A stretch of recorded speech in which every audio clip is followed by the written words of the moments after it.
those of the moral majority and fundamentalist persuasion who are worried about showing a little bit of eros or sex on television. How do you feel about showing all this government violence? Do you think that's justified? Is that your morality? Is that what it boils down to? And you, Middle America, who applauded all this and given your 82% approval to all this, is this what you asked for? Is this your democracy? And you, intellectuals who put up with it, congressmen, State Department officials, CIA workers, look at the wreckage you've made. Tens of thousands of Kurds perishing on mountainsides. Everybody knew that would happen. The Persian Gulf poisoned. Everybody knew that would happen. Oily snow falling on the Himalayas. That was prophesied before your attack. What have we done? And now how are we going to make up for it? Hasn't this been the end of the American century? Hasn't this been the termination of the great experiment in American democracy? Hasn't this been the flowering of Eisenhower's prophecy that we should beware of the military-industrial complex? Now it's the military-industrial petrochemical atomic energy complex, and it's almost unbeatable. It was the Sunday following the Amaria shelter massacre, which was the first time that the American people saw any of the actual faces of the people of Iraq and heard some of the voices and realized the suffering, the degree of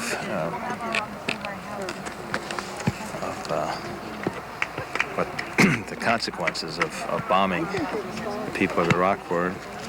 Carrie and I went up to Kennebunkport, which is an hour and a half north of our home here, and together felt that we should try to raise a voice of conscience on behalf of the victims, particularly there in a church where the great commandment is to love one's neighbor. And the commander-in-chief was in church that morning after the service began with the opening hymn and the welcome. The minister came down in the front and said, "Is there anybody here who has a concern for which we should pray?" And I knew at that moment that something had met us. We having taken that step together, something was meeting us, and I was being called on to speak at that moment. So after 2 or 3 other people spoke of those who were sick and suffering, I stood up and said, "I have a concern." It's a very tiny church, and so I spoke about as I'm speaking now, and it was well heard, and I looked at the entire congregation and looked directly at the commander-in-chief and his wife. I said, "We must think of the 18 million people of Iraq. Let's win this, guys! Half of them are children under the age of 15 years old. They are children just like the children sitting here in this church. We must think of what it means to be bombed by more than 2,000 planes a day." And having said those brief statements, somebody shouted for me to sit down, and then the congregation all rose up to sing "God Bless America" to drown out my voice, which they did effectively drown out my voice. I said it was that kind of time that people needed to put it on the line. They needed to do something direct, at risk, from their deepest heart, and just do it. It wasn't time to philosophize about whether it was a just war or not. I continued, and I said, I am a member of this church. I was confirmed in United Church of Christ in Illinois as a child. I said, I will speak on behalf of those who are suffering. And I said, this is the beginning of Lent. We must be willing to admit the mistakes that we have made. By this time, the minister was approaching me, and a member of the choir had taken my hand. A woman in her robes taken my hand, was trying to pull me out. Service continued. She delivered this message on listening, that we should listen to others. So during the intercessory prayer, there was a period of silence and intercessory prayer. I stood up and said, before we sing the Lord's Prayer, I have a word. And it was just that statement for which I was assaulted by the chief of police, forced down on the floor, and held down while the congregation rose and sang the Lord's Prayer. After they finished the Lord's Prayer, then these 2 police officers and 2 Secret Service agents picked me up, and just 2 on either side of me and on the back. I was expelled from the church. The weight of my body was not even on my own legs. They just flew me out there, out the front door. And that's when, for the first time, I lifted my voice and spoke over my shoulder as I was going out. I am the voice of the voiceless. In the name of God, stop the bombing, stop the massacre. Stop the bombing! Stop the massacre! In the name of God, stop this massacre! Stop the bombing of Iraq! God abhors this bloodshed! I was charged with disorderly conduct, specifically making a loud and unreasonable noise. And if you look at the statute, it doesn't even apply to speech.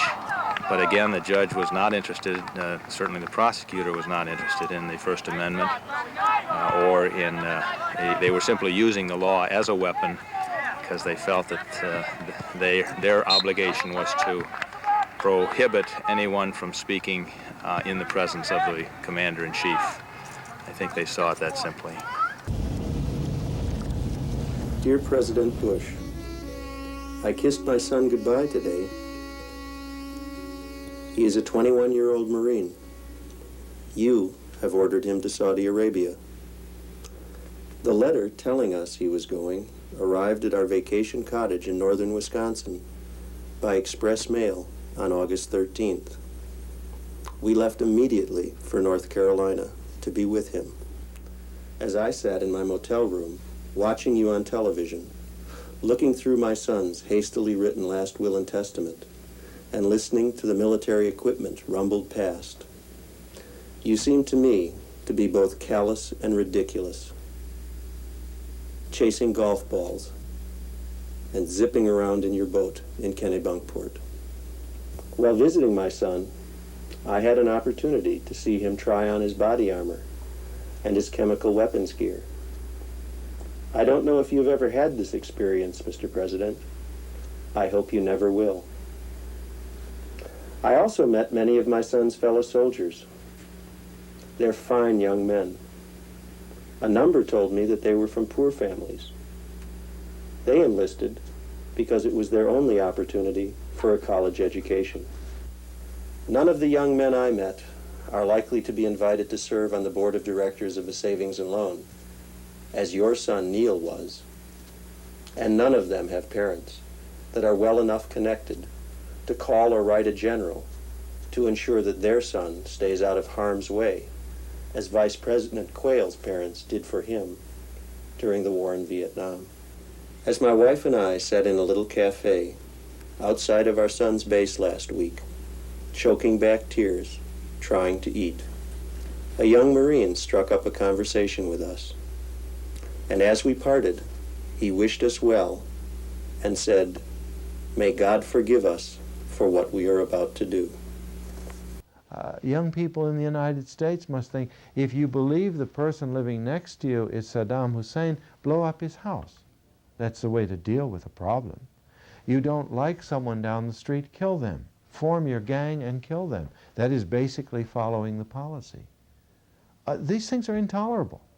It's an intolerable scenario for the future. So we can only hope that what we've seen in 1991 is something that will never be repeated. Those that reverence the past never repeat the past. Reverence for the past means that you reflect on the violence, the ignorance, the stupidity, and the hatred that has developed in the past. When you see that, you don't repeat it. You say, to be reverent to the past, I want to change these things so that we never again have someone killed because of their ethnicity or because of their religion or because of their nationality or because of racism, that this will never happen again. So reverence for the past demands change. People come along like the Bush-Baker twins, and there's no reverence for the past. There's a profound ignorance, a profound carrying on of all of the mistakes of the past. My God, we had 10 years of war in Indochina.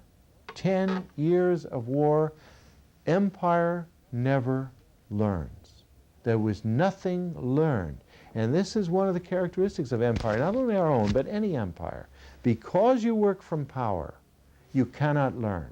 Because you say what is true is what I define as truth. I said it was true because I have the power. How can I learn? There's a saying within one native nation that talks about when a nation is driven by solely by the desires and the agenda of the warriors, then that nation is killing itself.